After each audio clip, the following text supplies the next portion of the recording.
तो नमस्कार दोस्तों, कैसे हो आप सब। आज जो हम चैप्टर स्टार्ट करने वाले हैं उस चैप्टर का नाम है the Vijayanagar empire and the Bahmani kingdom. अब देखो, चैप्टर स्टार्ट करने से पहले चैनल को सब्सक्राइब करो।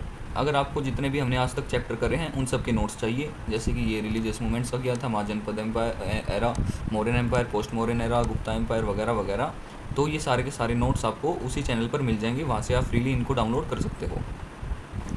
अब चैप्टर पर वापस आते हैं। अब पिछली वीडियोस में भी मैंने बताया था कि एम्पायर और किंगडम इन दोनों वर्ड्स में बहुत ज़्यादा फ़र्क होता है।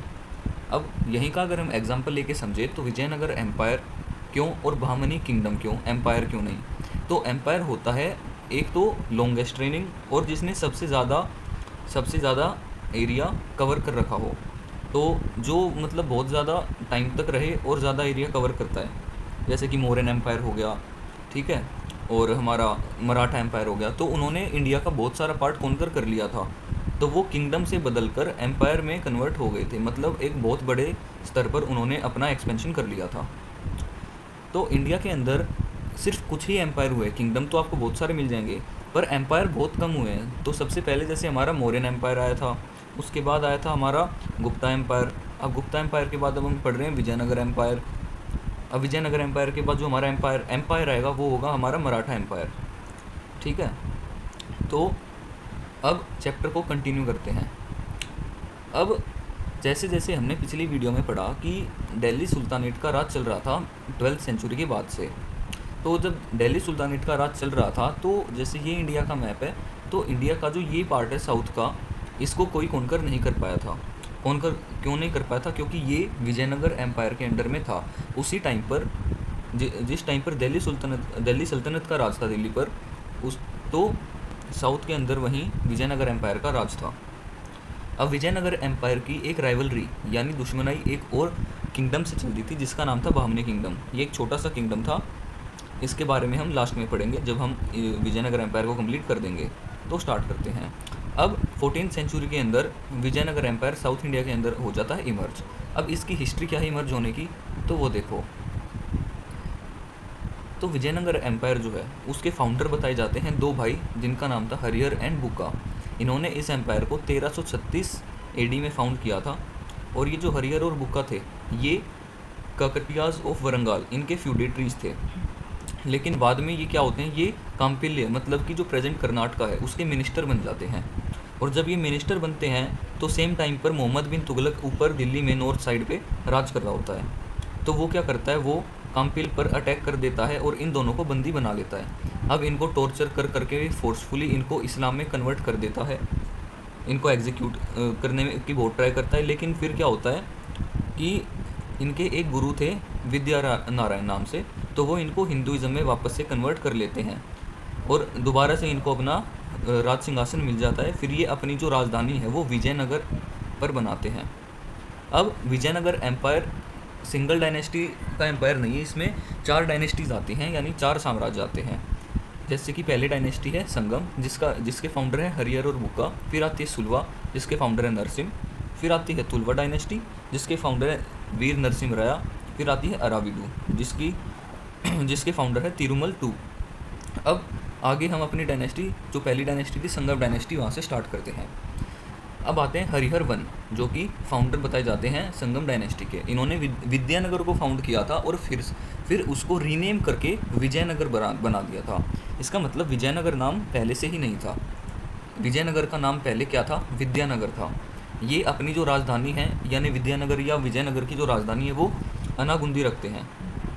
फिर ये होयसाला एम्पायर, साथ एक और एम्पायर था होयसाला एम्पायर, तो इसको भी एनेक्स कर देते हैं 1340 एडी के अंदर।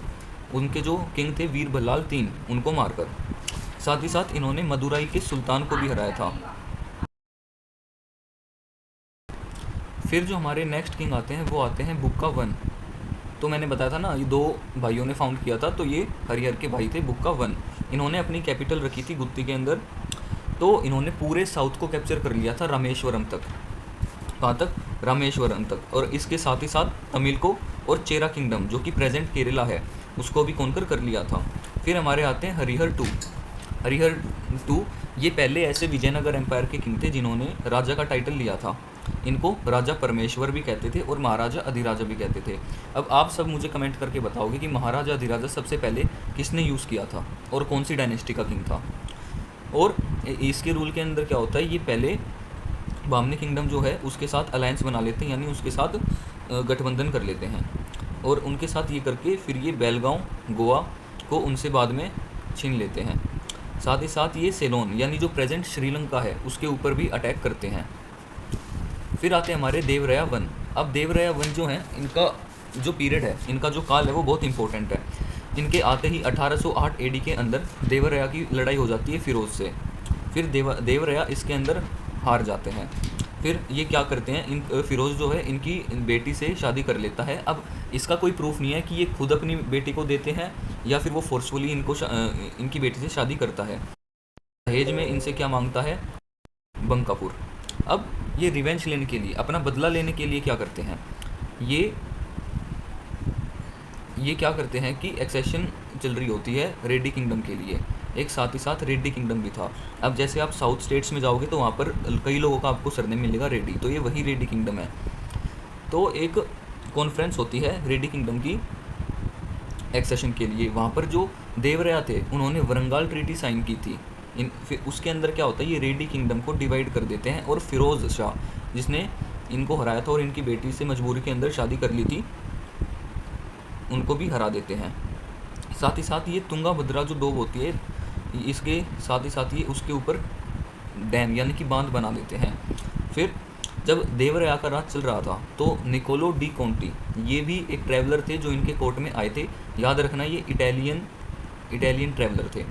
और साथ ये हज़र रामा टेम्पल भी बनाते हैं। ये हज़र रामा टेम्पल वाला जो क्वेश्चन है एसएससी और DSSS भी दोनों में हर दूसरे साल पूछा ज़रूर जाता है, तो इसको याद रखना। फिर जो हमारे किंग आते हैं वो आते हैं देवराया टू। इन्होंने कई टाइटल लिए थे जैसे कि इमादी देवराया, क्रोध देवराया और गजबेतकर। इनका जो एम्पायर है वो श्रीलंका तक जाता है, यानी सेलोन। तो जहाँ भी सेलोन दिखे उसका मतलब श्रीलंका। इनका जो एम्पायर है वो श्रीलंका तक एक्सपेंड हो जाता है।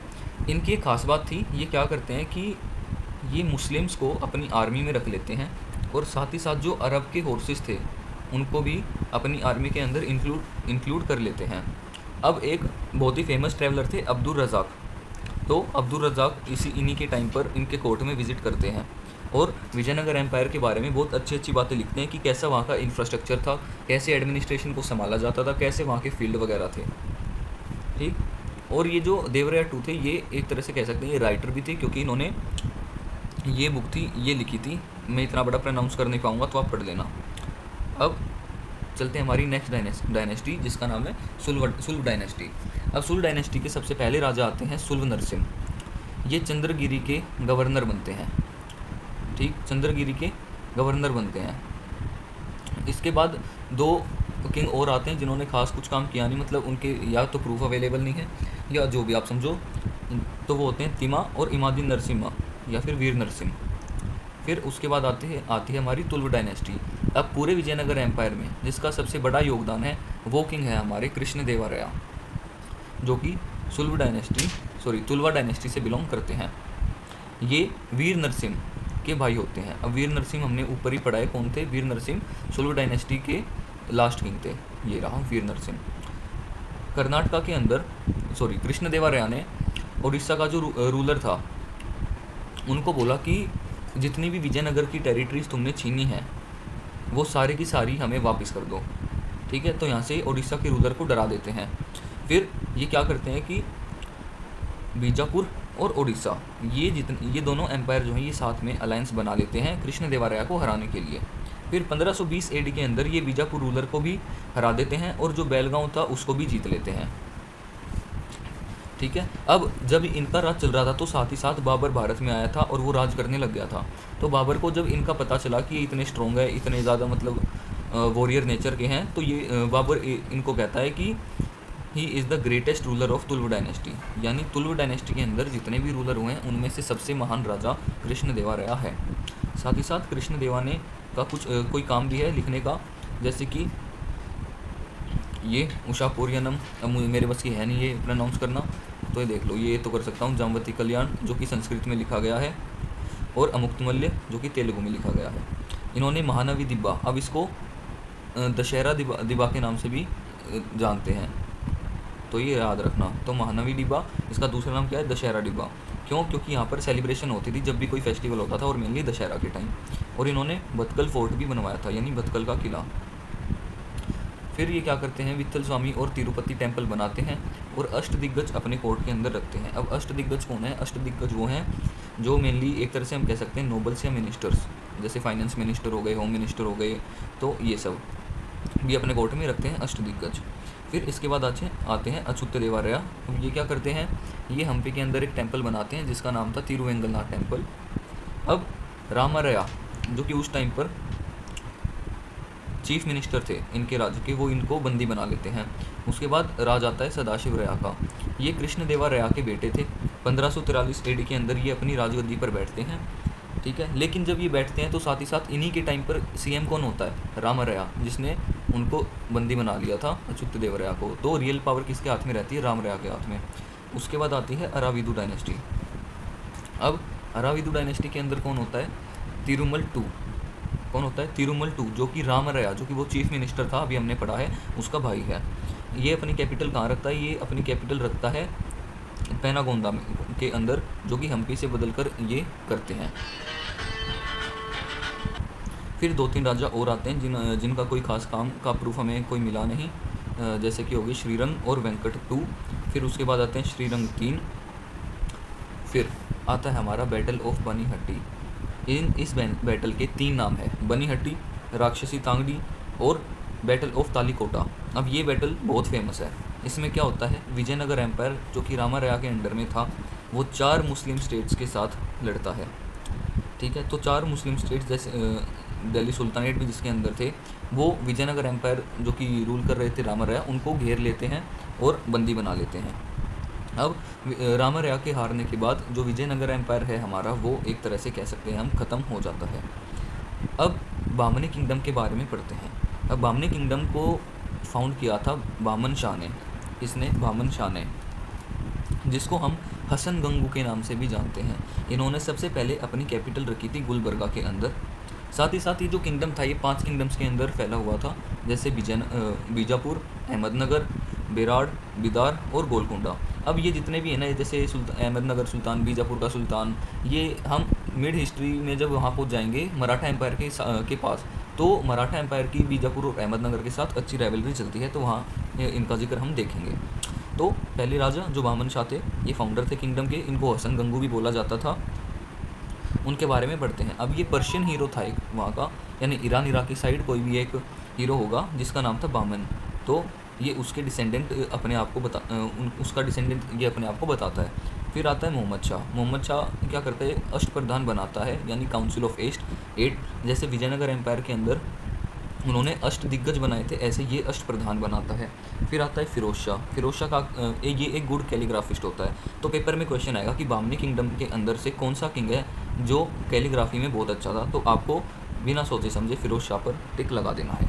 उसके बाद जो किंग आता है हमारा, वो आता है अहमद शाह I। इसने अपनी कैपिटल बिदार में कर ली थी, गुलबर्गा से चेंज करके, यानी जब ये आया तो कैपिटल थी गुलबर्गा। फिर ये कहता है यार मुझे ये कैपिटल पसंद नहीं, तो इसको चेंज करके मैं बिदार में कर देता हूँ। ये कांड ये करता है 1429 AD के अंदर। फिर आता है अलाउद्दीन अहमद II। इसी के टाइम पर बामनी और गजपति रूलर्स के अंदर लड़ाई होती है। फिर आता है अलाउद्दीन हुमायूं। फिर आता है मोहम्मद शाह III। अब यहाँ पर जो है हमारा चैप्टर ख़त्म हो जाता है। इस चैप्टर के नोट्स आपको टेलीग्राम के चैनल पर मिल जाएंगे, लिंक डिस्क्रिप्शन में आपको मिल जाएगा। उस चैनल को ज्वाइन करो, सपोर्ट करो, लाइक करो। आपका बहुत बहुत धन्यवाद। मिलते हैं अगली क्लास के अंदर, जो कि मुग़ल एम्पायर के ऊपर होगी। धन्यवाद।